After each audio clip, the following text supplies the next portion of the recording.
पद्मनाभप्रियां देवीं पद्माक्षीं पद्मवासिनीं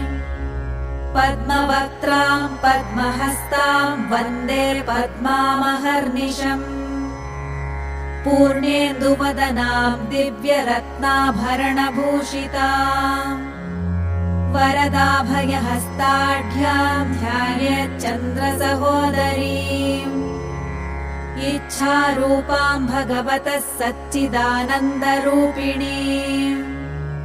सर्वज्ञां सर्वजननीं विष्णुवक्षस्थलालयाम्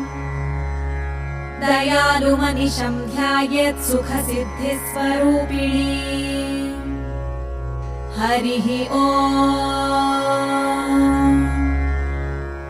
नित्यागतानन्त नित्यानन्दिनी जनरञ्जनी